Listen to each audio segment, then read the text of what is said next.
Hart-Leap well by William Wordsworth. The knight had ridden down from Wensley Moor with the slow motion of a summer's cloud, and now, as he approached a vassal's door, "Bring forth another horse," he cried aloud. "Another horse!" That shout the vassal heard and saddled his best steed, a comely grey. Sir Walter mounted him. He was the third which he had mounted on that glorious day. Joy sparkled in the prancing courser's eyes. The horse and horseman are a happy pair. But, though Sir Walter like a falcon flies, there is a doleful silence in the air. A rout this morning left Sir Walter's hall, that as they galloped made the echoes roar.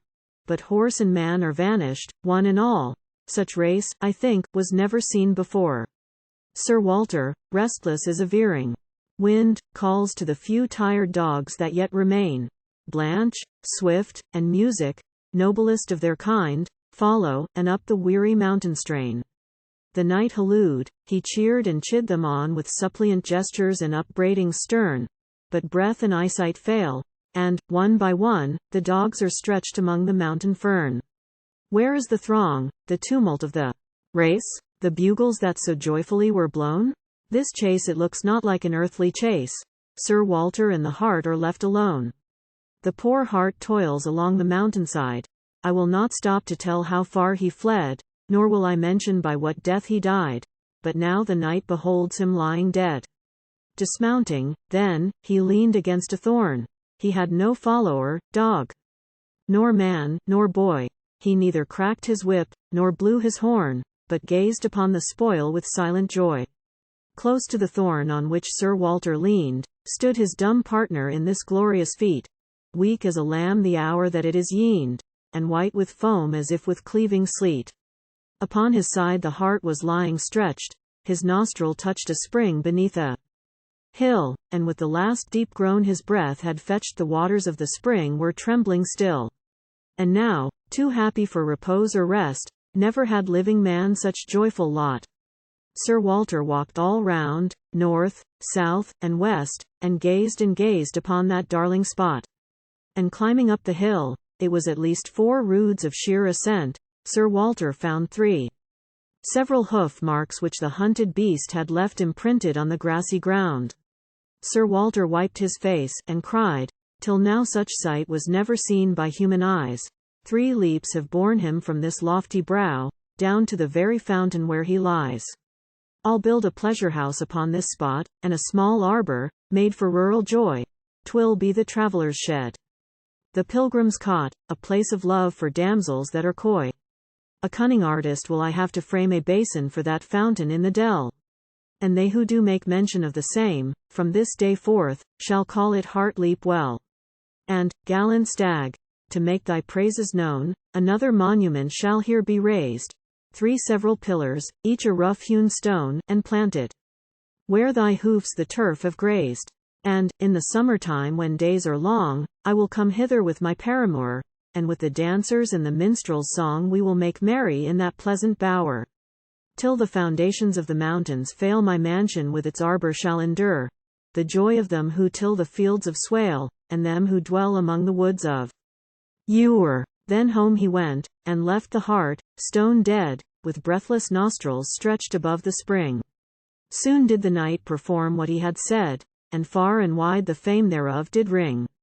Ere thrice the moon into her port had steered, a cup of stone received the living well.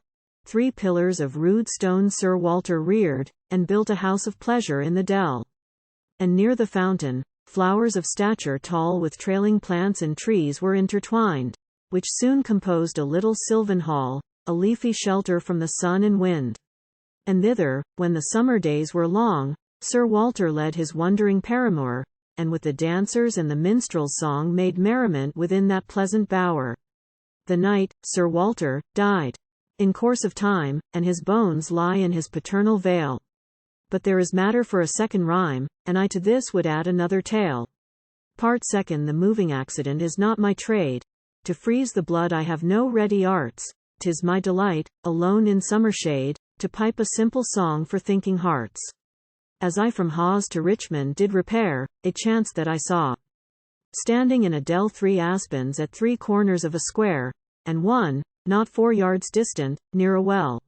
What this imported I could ill divine, and, pulling now the rein my horse to stop, I saw 3 pillars standing in a line, the last stone pillar on a dark hill top. The trees were grey, with neither arms nor head, half wasted the square mound of tawny green, so that you just might say, as then I said, here in old time the hand of man hath been. I looked upon the hill both far and near, more doleful place did never I survey. It seemed as if the springtime came not here, and nature here were willing to decay. I stood in various thoughts and fancies lost, when one, who was in shepherd's garb attired, came up the hollow. Him did I accost, and what this place might be I then inquired. The shepherd stopped, and that same story told which in my former rhyme I have rehearsed. A jolly place, said he, in times of old. But something ails it now, the spot is cursed. You see these lifeless stumps of aspen wood, some say that they are beeches, others elms, these were the bower, and here a mansion stood, the finest palace of 100 realms. The arbor does its own condition tell. You see the stones, the fountain, and the stream, but as to the great lodge, you might as well hunt half a day for a forgotten dream. There's neither dog nor heifer, horse nor sheep, will wet his lips within that cup of stone, and oftentimes, when all are fast asleep, this water doth send forth a dolorous groan. Some say that here a murder has been done, and blood cries out for blood, but, for my part, I've guessed, when I've been sitting in the sun, that it was all for that unhappy heart. What thoughts must through the creature's brain have passed, even from the topmost stone, upon the steep, or but 3 bounds, and look, sir, at this last, O master. It has been a cruel leap. For 13 hours he ran a desperate race, and in my simple mind we cannot tell what cause the heart might have to love this place, and come and make his deathbed near the well. Here on the grass perhaps asleep he sank, lulled by the fountain in the summer tide. This water was perhaps the first he drank when he had wandered from his mother's side. In April, here beneath the flowering thorn he heard the birds their morning carols sing, and he, perhaps, for aught we know, was born not half a furlong from that self-same spring. Now, here is neither grass nor pleasant shade. The sun on drearier hollow never shone, so will it be, as I have often said, till trees, and stones, and fountain, all are gone. Grey-headed shepherd, thou hast spoken well. Small difference lies between thy creed and mine. This beast not unobserved by nature fell, his death was mourned by sympathy divine.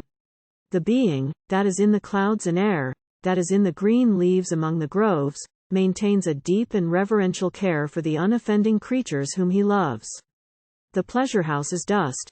Behind, before, this is no common waste, no common gloom, but nature, in due course of time, once more shall here put on her beauty and her bloom.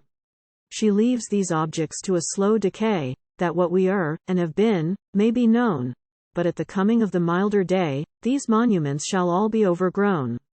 One lesson, shepherd, let us two divide, taught both by what she shows, and what conceals, never to blend our pleasure or our pride with sorrow of the meanest thing that feels.